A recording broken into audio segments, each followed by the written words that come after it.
Halo sahabat Indonesia, kita bertemu lagi dalam rubrik Hot News Kanal TV Anak Bangsa. Sahabat Indonesia, hari Minggu 25 April 2021 melalui konferensi pers dari Panglima TNI dan Kepala Staf Angkatan Laut diinformasikan bahwa telah ditemukan kapal Republik Indonesia KRI Nanggala 402 pada kedalaman 830 meter di bawah laut. Dan kondisinya dikatakan terbelah tiga gitu. Ada beberapa gambar yang ditunjukkan oleh Kepala Staf Angkatan Laut, dan ini merupakan duka yang mendalam, bukan hanya untuk Angkatan Laut dan TNI, tapi bagi seluruh rakyat Indonesia.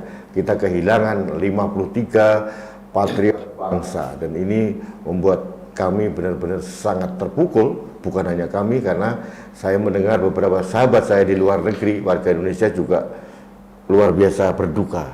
Nah, untuk membahas peristiwa yang sangat mengenaskan ini, kami mengundang narasumber yang sangat handal, yang sering memberikan pencerahan buat kami semua, adalah Laksamana Muda TNI Purnawirawan Surya Wiranto. Sugeng Rawuh Pak, selamat datang. Ya, dan saya ditemani oleh Mas Dwi Badarmanto, Marsikal Pertama TNI Purnawirawan. Beliau adalah Direktur Lembaga Kajian Anak Bangsa. Ada beberapa hal yang harus kita luruskan, karena itulah kami mengundang Pak Surya. Dikatakan bahwa kapal selam Nanggala itu overloaded gitu, kelebihan muatan. Ada juga yang mengatakan dipaksa masuk menyelam dengan kondisi yang sangat tidak menggunakan oksigen gel dan sebagainya. Ini informasi yang sangat tidak perlu dikonfirmasikan apakah ini benar atau tidak. Oleh itu saya akan berbicara dengan Pak Surya. Beliau mungkin banyak tahu. Pak Surya, selamat datang di Kanal Anak Bangsa, Pak. Ya, terima kasih Pak Rudi. Selamat pagi para pemirsa sekalian. Ya, kita berduka Pak Surya. Pak Surya bagian dari Angkatan Laut. Atas nama Lembaga Kajian Anak Bangsa kami ikut berduka cita. Ya, terima kasih Pak. Nah, Pak Surya, sebelum masuk pada rumor-rumor yang tadi yang ingin saya sampaikan Bapak, sebetulnya apa yang terjadi dengan Nanggala? Kenapa bisa terjadi tenggelam gitu ya, subsang? Kemudian apakah ini human error, technical error, atau mungkin faktor alam gitu? Ya, baik Pak Rudi dan Pak Dwi sekalian, para pemirsa, saya akan menjelaskan sedikit tentang kronologis yang terjadi pada KRI Nanggala ini. Sebenarnya Nanggala ini pada waktu berangkat itu dalam keadaan normal semua, baik personilnya siap, kemudian materialnya juga siap, ya, penerangan kapal, sistem senjata, karena akan melakukan latihan besar, penembakan peluru kendali dan juga penembakan torpedo, gitu ya. Jadi sistem senjata juga siap. Nah, awak itu kan sebenarnya minus dari Komandan Satuan Kapal Selam dan tim penembakan itu ya, yang mengikuti di kapal itu. Jadi kalau dalam kapal akan menembakkan torpedo atau gabungan penembakan seperti latihan operasi laut gabungan, itu selalu mendatangkan tim dari Arsenal, dari tim ahli dan Komandan Satuan itu sebagai komandan yang ikut dalam operasi penembakan tersebut. Jadi secara umum seperti dikatakan bahwa kasal ya, kapal ini siap prima gitu loh, walaupun itu usianya sudah tua. Namun karena pemeliharaan kita itu rutin ya, rutin 6 bulanan, 6 bulanan, 2 tahunan ya, sampai depo besar. Dan saya kebetulan pernah mengikuti kegiatan perawatan sekaligus menguji kapal Nanggala ini di Korea pada tahun 2011 yang lalu. Ya, jadi kondisinya prima. Prima ya Pak ya? Prima, iya. Jadi ini yang perlu kita Mas Dwi, karena simpang siur apakah ini kelebihan muatan dan sebagainya, dan ternyata prima ya. Nah, usia Nanggala cukup tua Pak, di atas 40 tahun ya. Di atas 40 ya, betul. Ya, dibuat tahun 77, masuk dalam armada kita. 79 Mas. Ya, 81 gitu. 81 masih jajaran TNI. Tapi sebenarnya dari kalau untuk kapal selam Pak ya, umur 40 tahun dengan perawatan bagus itu masih nggak ada masalah ya Pak? Ya, tidak ada masalah Pak. Sama beberapa kapal atas air kita juga demikian, pesawat kita juga demikian Pak. Asal perawatan itu rutin. Bagus. Dan ada waktu retrofit. Retrofit itu semua kapal permukaan refurbishment, jadi mengembalikan ke fungsi-fungsi awal mereka, baik terhadap sistem pendorongan maupun terhadap sistem senjata, sewakunya, seperti itu. Bahkan ada modernisasi biasanya dari peralatan-peralatan tersebut, sehingga tidak masalah menurut pengetahuan saya, pengalaman saya. Betul. Mas Dwi mungkin ada Sama dengan yang terjadi di TNI AU juga seperti itu tuh Mas. Jadi usia itu tidak bermasalah ya. tidak masalah Soal selama perawatan. maintenance perawatan itu dilaksanakan dengan schedule yang sudah ada di dalam book maintenance-nya gitu. Iya. Pak Surya, awam Pak, kami tidak tahu. Ini di kedalaman 838. Iya. Gitu. Bisa terbelah sampai 3. Apa yang terjadi itu? Ya. Jadi begini Pak, kalau di bawah air itu tekanannya tiap kita turun 10 meter itu 1 bar Pak. Jadi kalau kapal selam itu menyelam sampai kedalaman 800 yang dikatakan saat ini, berarti 80 bar tekanannya. Tekanan di bawah. Ini besar sekali Pak. Ya, ada yang mengumpamakan kemarin saya mendengar ex-KKM kapal itu seperti kepala kita diinjak sama gajah Pak. Aduh. Jadi ya pasti akan hancur Pak apa ini. Kita lihat aja hasil yang kemarin ditunjukkan dari conference press oleh Panglima TNI dan Pak Kasal bahwa peralatan besi pun itu bisa pecah-pecah semua. Ya. Seperti itu. Luar biasa ya. Jadi karena tekanannya memang Pak. Pak, mohon maaf. Biasanya dalam kondisi normal kapal selam itu berapa meter di bawah permukaan Pak? Beroperasinya itu, berlayarnya itu. Ya, jadi untuk kapal selam ini memang ada berbagai tipe penyelaman, Pak. Oke. Ada dia penyelaman normal di permukaan, artinya separuh badannya kelihatan ya, atau itu sepertiga badannya kelihatan. Nah, ada juga dia pelayaran snorkel Di bawah, tapi snorkelnya ke atas. Oh, kelihatan itu ya. Nah, itu dalam rangka pengintaian atau juga pengisian baterai. Oh. Karena ini kan diesel. Dia ada baterainya yang perlu dicas ya. Nah, biasanya ini malam hari karena memang kapal selam ini kan penuh kerahasiaan. Nah, seperti itu. Nah, kapan waktunya dicas ini ya tergantung berapa lama operasinya. Kalau kemarin kan sebutkan kalau normal itu bisa sekitar 5 hari. Ya, kalau keadaan blackout, ya itu 3 hari oksigennya di situ. 72 jam. 72 jam. Ya. Kalau Nanggala termasuk yang kapal selam? Iya, jadi bisa snorkel, bisa menyelam di Berapa meter itu Pak biasanya Pak? Nah, itu kalau menyelam dalam bisa sampai 200-an meter Pak. 200-250 meter.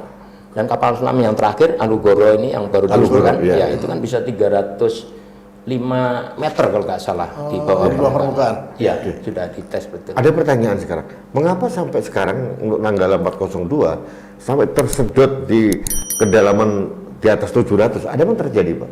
Ya, kalau saya lihat dari yang pakarnya kemarin Pak, ada KKM itu menyatakan bahwa kemungkinan itu blackout Pak. Jadi kalau blackout ini kan semua sistem tidak berfungsi Pak. Makanya kita hanya berharap manusia ini cepat diselamatkan gitu loh. Ya, syukur mereka juga sambil menyelamatkan kapal itu bisa mengapung lagi. Tapi pada kenyataan kan tidak Pak. Sampai hari ketiga pun yang pukul 3 dini hari yang waktunya itu sudah habis. Ternyata yang kita ketemukan malah pecahan-pecahan daripada isi di kapal selam tersebut. Nah, ini yang makanya dikatakan oleh Pak Panglima TNI dari kondisi submiss kapal itu hilang jadi subsang. Berarti dia udah betul-betul berada di bawah dasar laut Pak. Cuman kita nggak tahu di mana posisinya. Kita hanya tahu pada waktu datum. Pengertian datum ini adalah posisi terakhir kapal selam itu menyelam Pak. Nah, kemudian ada sapluk kan. Sapluk itu berarti kita masih bisa ngamati dia dari lampu kapal selam misalnya, dia ngasih tanda gitu ya, nyala merah. Kemudian dari komunikasi kita baik visual sampai dia menyelam kita pakai underwater telepon Pak. Bahkan sampai kita mampu mendeteksi dengan sonar kapal kita karena rata-rata yang mengawal ini juga kapal-kapal kombatan kita, korvet maupun frigate ini mempunyai sonar, underwater sonar ya.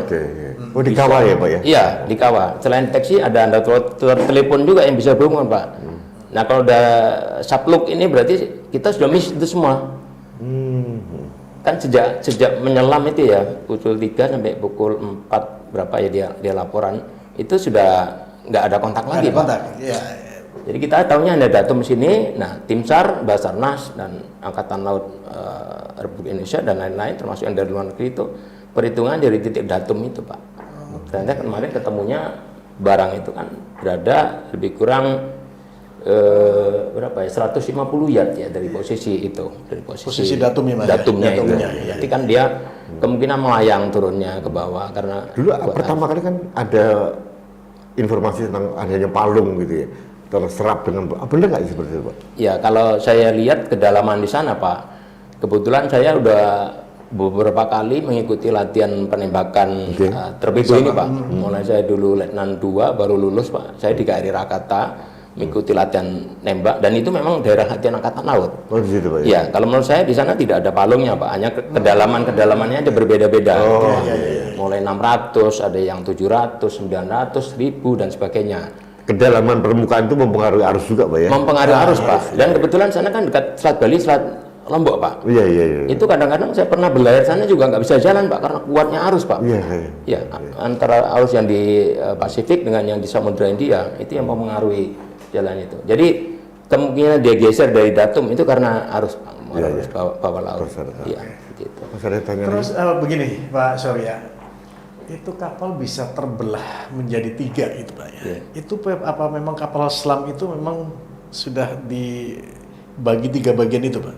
Ya. Kok membelahnya bisa 3 bagian gitu, Pak? Ya, betul. Jadi memang ada 3 kompartemen pokok.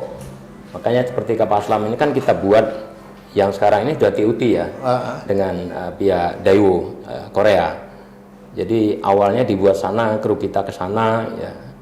Nah, kemudian dibuat di Indonesia, barangnya masih dari sana.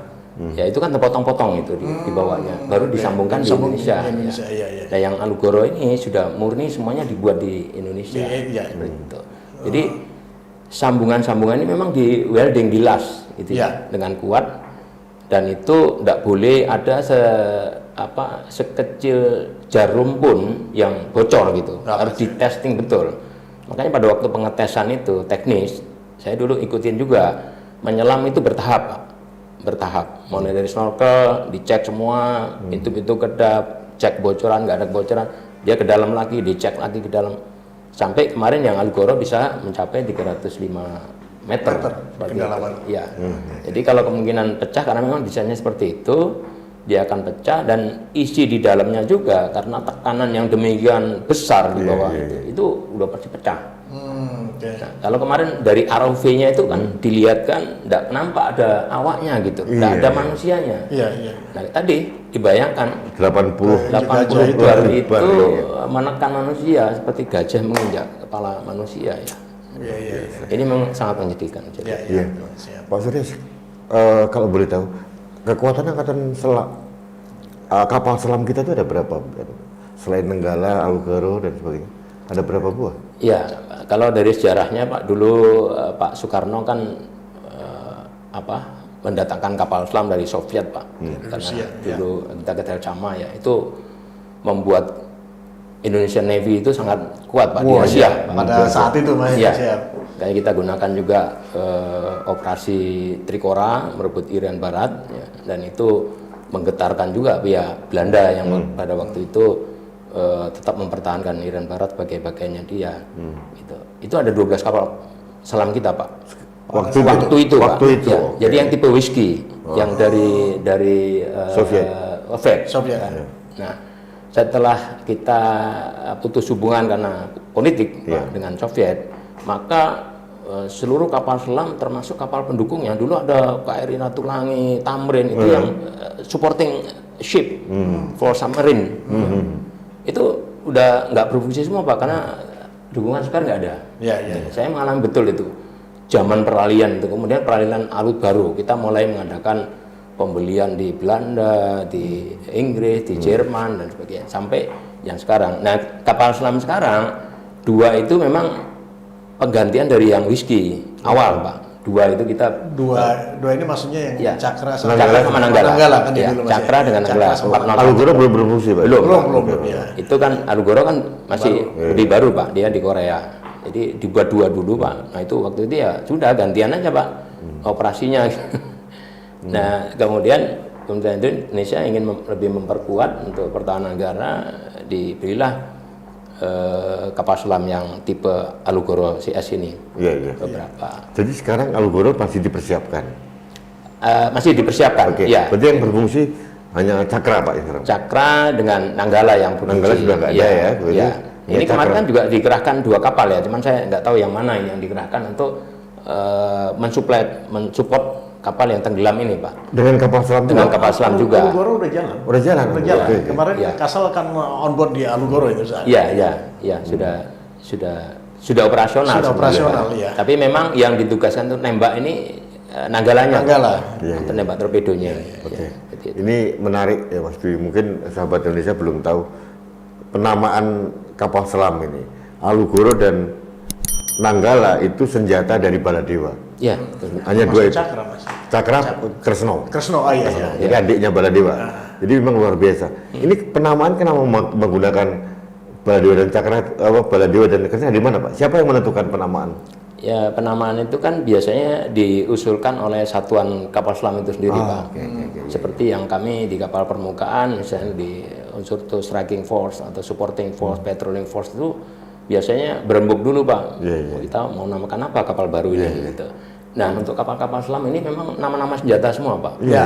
Pewayangan semua. Pewayangan. Wah, Iya, semua iya. luar biasa. Tinggal. Ini hampir tidak ada yang bisa mengalahkan Nanggala dan Alugoro. Ini karena itu paling sakti itu Baladewa. Dari cerita pewayangan. Ya karena itu diumpetin dulu di satu air terjun supaya nggak terdengar. Iya. Karena dia kalau manu Betul. kan dia luar biasa itu. Iya. Kemudian Pak, kami menanyakan tentang awak itu Pak, Iya. awak dari Nanggala yang ada sekarang ada 53. 53 personel. Iya, Saudara. 3%. Ada salah satu anggota DPR mengatakan itu adalah seharusnya Nanggala itu punya kapasitas maksimal hanya 38 awak gitu. Ya. Di sini 53 berarti kelebihan 15 orang. Itu yang pertama. Yang kedua tentang dikatakan tidak membawa oksigen gel. Oksigen gel. Ya, kan. Apakah benar informasi itu, Pak? Ya. Saya kira informasi itu nggak benar, Pak. Oh, oke. iya. Saya nggak tahu itu dapat informasi dari mana gitu. Iya. Artinya tanya informasi ya Kan, sama sumbernya. Angkatan Laut lah. Ya. Laksamana muda. Jangan sampai dapatnya nggak jelas, Iya. terus disiarkan. Ini Nah, nggak benar ini. Ya, yang akan jatuhkan nama Angkatan Laut juga, Pak. Ya. Jadi saya sampai meyakinkan, mengecek pada anggota kapal selam, Pak, untuk hal tersebut. Ini kok ada orang komentar seperti ini, benar nggak ini? Nggak benar. Jangan-jangan yang dilihat itu komposisi personelnya di Nagapasa, Pak, atau Alugoro kelas itu, Pak. Yang Masih jumlahnya berbeda, 40. iya. Jumlahnya 40. Ya. Kalau ini di SP itu 53 memang, Pak. Oh, iya. Jadi kalau ada personel yang akan ikut penembakan seperti ini, ya personel pengawal yang mestinya 53 dikurangi, Pak. Dikurangi. Pokoknya maksimal 53. Iya. Jadi artinya memang tidak ada kelebihan muatan di Tidak ada Nanggala. kelebihan muatan. Itu yang penting. Ya. Karena alat yang ada di sana, Pak, itu sudah pasti peruntukannya, Pak. Contohnya paling sensitif oksigen, Pak. Oksigen ini kalau untuk katakan tadi 38 orang dipakai 53, ya nggak bener, Pak. Ini kalau sampai dioperasikan pasti nggak benar. Oh, Ini berarti Ini memang udah- infonya nggak iya. benar. Oke. Gitu. Kalau saya disuruh kan saya juga nggak mau, Pak. Oh, nanti saya nggak kebagian oksigen kan begitu. Jadi oksigen gel segala macam nggak benar, Pak ya? Nggak benar, Pak. Ya. Ini hati-hati juga, ini teman-teman sahabat Indonesia harus menyerap informasi dari sumber yang kredibel. Ya. Jangan hanya Betul, sekedar, betul, Mas. ya ini bahaya juga karena akan menjadi opini polemik yang berkepanjangan. Betul. Karena selama kejadian ini, Mas ya, banyak analisis yang masuk di Iya. sosial media. Kalau sahabat Indonesia membacanya tidak cermat, Ya. ini bisa keblasuk-blasuk gitu loh. Ya. Ya, betul. Terima kasih Pak Surya ini sudah memberikan Klarifikasi, ya. langsung. Iya. Pak Surya, saya mohon penjelasan tentang awak kali kapal selam. Itu kan diambil dalam satu kesatuan namanya Hiu Kencana. Iya, iya benar. Itu katanya kualifikasinya luar biasa Pak ya, secara Ya. psikis maupun fisik gitu. Rekrutnya ya, Rekrutmennya ya. masuk di Iya. situnya, ya. Bagaimana Pak ya? Ya karena mereka mengawai apa yang dikatakan monster laut, Pak. Monster laut. Monster laut, Pak. Bapak dari namanya aja kan denger itu, Pak. Ya. Saya pernah ikut di kapal selam itu waktu di Korea, Pak. Kebetulan saya waktu itu komando latihan Armada Timur, Pak.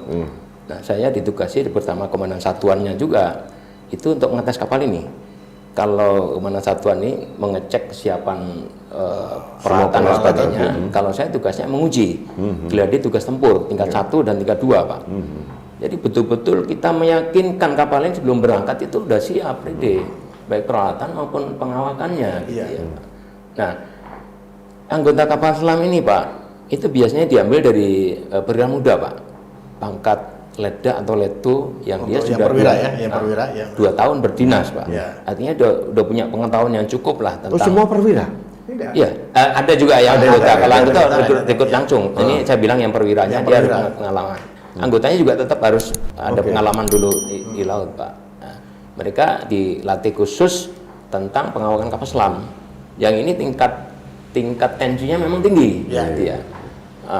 Kalau orang tidak tahan, Pak, ya nggak akan bisa masuk ke kapal selam, Pak. Seorang psikolog, ya, dokter psikolog, dokter angkatan laut ini masuk ke kapal itu karena perintah untuk mengecek tingkat stresnya anggota ini.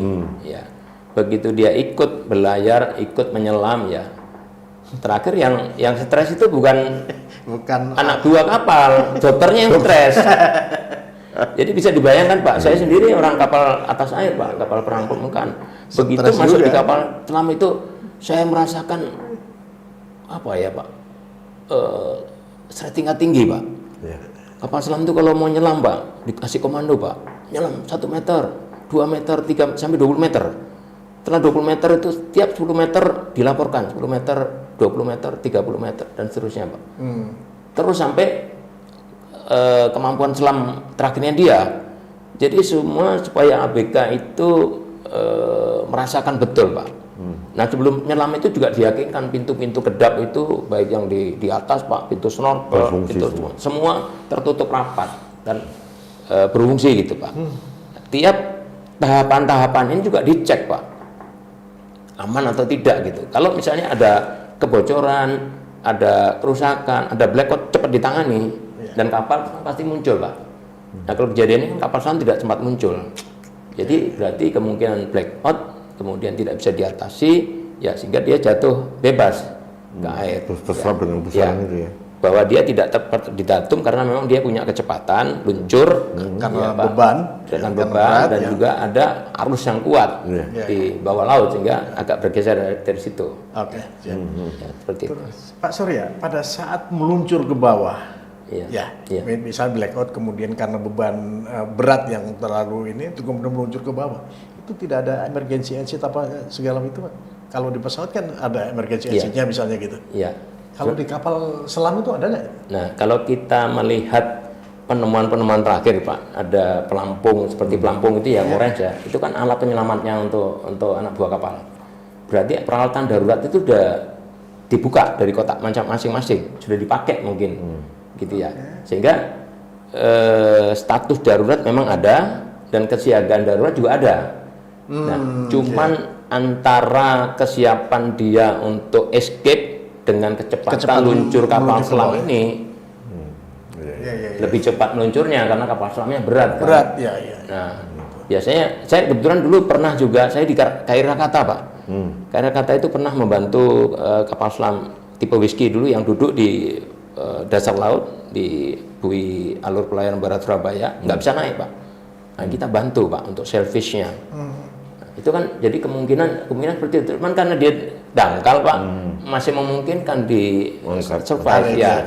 Kalau yang dalam-dalam gini harus dengan kapal selam ini, Pak, atau kapal selam yang jenis yang memang punya bisa tandem, dan dia tinggal buka pintu-pintunya itu untuk dipindahkan personelnya. Nah, kita nggak sempat sampai ke sana, Pak. Ini kejadiannya begitu cepat, gitu kira-kira. Baik, Pak Surya, ini agak keluar dari topik ya. Sebenarnya saya tetap masih tentang kekuatan angkatan laut ya. Dengan luasan 2/3 wilayah Indonesia itu kan laut gitu ya, Pak. Seharusnya idealnya harus mempunyai kekuatan kapal selam berapa unit itu, Pak? Ya, itu ada hitung-hitungannya, Pak.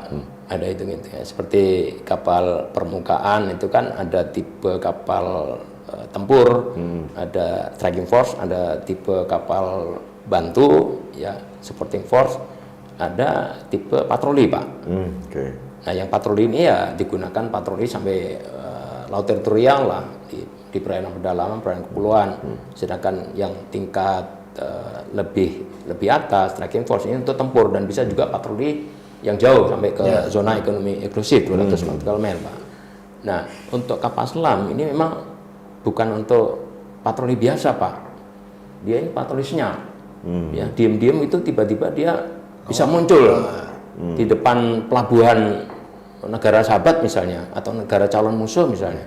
Dia bisa menyusupkan pasukan-pasukan khusus kita, Taifib atau Kopaska kita untuk menyerang objek-objek tertentu, Pak. Dan pada waktu perang dia ini kan punya senjata, Pak, torpedo untuk anti kapal selam, anti kapal permukaan juga. Bahkan yang terbaru ini disiapkan juga yang bisa subservice to air, Pak, seperti itu. Nah, kebutuhannya berapa ini tergantung daripada seberapa penting vokal area yang harus kita awasi, Pak. Karena dia tugasnya di daerah-daerah itu saja, bukan seperti kapal patroli atau kapal kombatan tadi yang harus keliling, Pak. Nah, kalau sekarang kita lihat kan dulu 12, sekarang 5 at the moment ini, Pak. Berarti mungkin ya 5 sudah dianggap cukup lah, karena program kita itu minimal essential forces kan. Ya maklum dengan kemampuan anggaran yang ada, kita siapkan gitu, sehingga fokusnya nanti kepada trouble spot tertentu seperti sekarang mungkin di Laut Cina Selatan, nanti apakah di Ambalat atau apakah di Papua dan sebagainya, itu tinggal diatur-atur, Pak, untuk penugasan mereka. Jadi kesimpulannya Nenggala tidak ada masalah dengan maintenance. Tidak ada masalah dengan laik selam. Man-nya dengan mesinnya, metodenya sebenarnya sudah nggak ada masalah. Semuanya oke. Semuanya oke. Ini hanya ya satu accident yang tidak. Pak. Ya. Semua bisa terjadi, Pak. Baik kapal laut, pesawat udara, di darat. Ya, dan ini kebetulan menimpa kapal selam, Pak. Pak, saya baca ulasan seseorang itu bahwa menyitir pendapat dari orang luar negeri gitu ya, Amerika, bahwa ini adalah kecelakaan kapal selam terparah di dunia dalam sepanjang sejarah. Benar nggak sih? Apakah sebelumnya belum pernah ada seperti ini atau sudah ada tapi tidak separah ini? Sudah sangat banyak, Pak, kecelakaan-kecelakaan. Berapa deh? Argentina pernah, kemudian Soviet pernah, Amerika pernah, Korea Utara pernah, itu Mas ya. Ada datanya itu beberapa kapal selam. Semuanya gugur semua tuh orang-orangnya. Artinya terburuk dalam sejarah itu mungkin dari tingkat banyaknya awak yang meninggal gitu atau gimana? Atau kalau awaknya tergantung kapal sama selam, ya, Pak ya. Rata-rata tergantung tipenya ya. Tergantung tipenya, Pak. Rusia tuh kapal selamnya Rusia itu tahun berapa itu masih itu sampai 310 personel. Satu luar biasa. Satu kapal selam.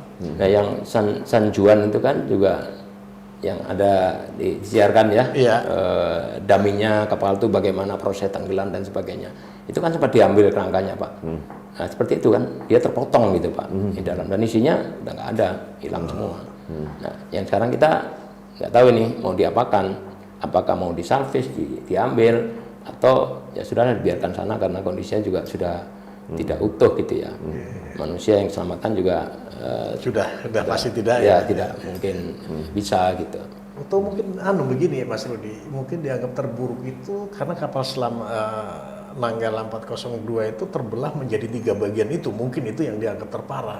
Kalau yang lainnya kan ada yang utuh, hanya tenggelam aja.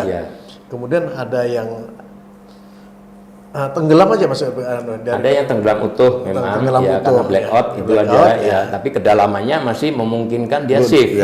Itu mungkin. Kalau dari kedalaman mungkin yang terbelah juga ya. Jadi intinya memang dari kedalaman, Pak, karena tekanan atmosfernya itu besar sekali, Pak. Kalau yang dia masih bisa utuh, ya berarti nggak dalam. Kayak kapal selam yang lama, Pak, yang saya pernah selamatkan itu, Nanggala juga, Nanggala yang versi pertama. Itu dia duduk di Laut Jawa itu kan hanya 40 meter, 50 meter. Ya aman aja dia, Pak. Sampai kita datang, kita datang, ada penyelam di situ bisa nyampe juga. Kalau sekarang penyelam nggak bisa, Pak, kecuali pakai kapal selam ini ya, Pak, dengan alat ROV yang kemarin mendeteksi seperti itu. Mas Dwi, apa lagi? Begini Mas, ini kan kecelakaan atau tragedi pertama kapal selam di Indonesia.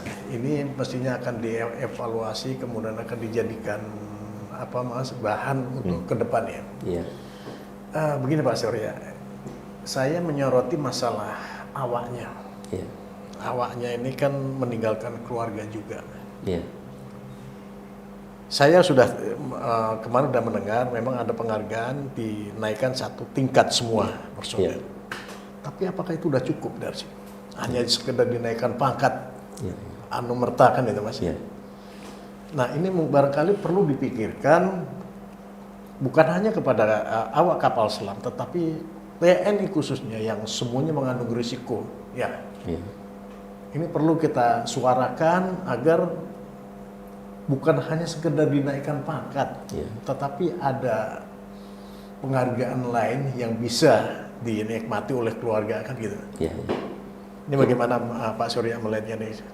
Ya, saya kira pemimpin TNI ya, TNI Angkatan Laut itu punya kebijakan yang bagus lah terhadap kesejahteraan anggotanya, Pak, termasuk Ya. keluarganya. Seperti kita lihat aja Pak Prabowo, nanti anaknya Pak Dan Sacel itu mau saya sekolahkan, ya itu spontan, Oh, spontan ya. spontan itu. Tapi itu kan ada pribadi. Iya pribadi. Ya. Tapi secara kedinasan pasti ada, Pak. Iya. Pasti ada. Jadi keluarga yang meninggal itu istrinya di samping punya hak-hak dia sebagai janda itu ya, dia juga mendapatkan bantuan secara khusus ya dia dengan melihat situasi keluarga itu. Apakah untuk pendidikan anaknya yang nanti diberikan beasiswa dan pangkat tadi ya dinaikkan, kemudian mungkin menjadi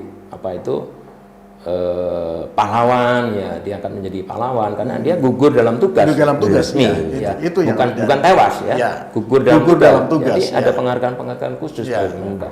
Saya yakin itu pasti akan. Dan Pak Kasal juga sempat menyampaikan memang baru berikan kenaikan ya pangkatnya Kenaikan ya. pangkat, ya. Yang lain kan mesti nanti dibicarakan terlebih dahulu. Ya. Dan saya yakin itu kebijakan itu akan turun pastinya. Ya, ini biar bisa berimbas kepada personel TNI yang lain yang gugur dalam tugas gitu loh. Iya, Ya, iya. itu harapan saya, mudah-mudahan ini menjadi perhatian pemerintah atau pimpinan TNI bisa sampaikan kepada pemerintah biar ada penghargaan.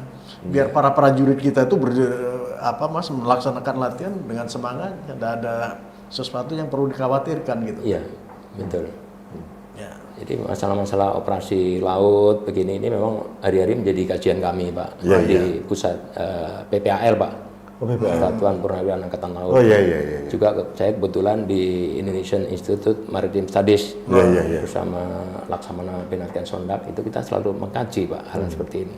Ya. Siang ini juga habis dari tempat ini kami di PPAL mengkaji ini, Pak. Oke. Siap, Mas. Dan nanti kita berikan saran masukan juga. Jadi saran masukan itu bukan hanya dari internal yang aktif, Ya. tapi mungkin ada sisi lain seperti tadi Pak Dwi katakan, yang perlu menjadi perhatian pimpinan yang mungkin karena sekarang lagi sibuk, lagi kurang memperhatikan hal-hal spesifik. Nah ini nanti kita bicarakan. Ya. Siang ini betul akan. Ya. Sudah, Mas Dwi? Mungkin itu Mas. Ya. Terima kasih. Pak Surya, terima kasih Ya, waktunya. terima kasih, Kalau Pak boleh Rudi. nanti kalau hasil kajiannya kami dapat bocoran gitu. Jadi kita dapat informasi yang valid. Iya, Pak, iya, gitu. iya. Terima kasih Pak Surya. Terima kasih waktunya. Pak Rudi. Terima kasih Pak Surya. Terima kasih. Baik sahabat Indonesia, demikian diskusi perbincangan kami dengan Dr. Surya Wiranto. Beliau banyak memberikan penjelasan karena beliau tahu persis karena beliau adalah bagian dari TNI Angkatan Laut. Jadi ada beberapa hal yang diklarifikasi oleh Pak Surya Wiranto. Yang pertama, tidak benar kapal Nenggala kelebihan muatan atau tidak membawa oksigen. Itu sesuatu yang tidak mungkin terjadi karena Nanggala kemarin pada saat mulai bertugas itu semuanya dalam kondisi yang ready, siap. Semuanya siap. Jadi kalaupun akhirnya terjadi eksiden, bencana ini adalah eksiden yang sama sekali tidak bisa kita duga sebelumnya. Betul. Mungkin blackout atau apa, kita menunggu dari informasi resmi dari TNI Angkatan Laut. Ya. Mudah-mudahan tidak ada isu-isu yang berkembang seputar Nanggala 402. Marilah kita runduk dalam doa, kita doakan 53 patriot terbaik bangsa ini supaya mendapatkan tempat yang terbaik. Dan yang berikutnya adalah keluarganya. Keluarganya, anak istrinya ini juga mendapatkan perhatian yang lebih serius dari TNI maupun dari pemerintah. Betul. Dan ini akan berimbas pada memberikan semangat pada para prajurit-prajurit yang lain. Yang lain. Ya. Baik, sahabat Indonesia, demikian Hot News kami pada hari ini. Kita bertemu lagi pada Hot News berikutnya. Sampai jumpa.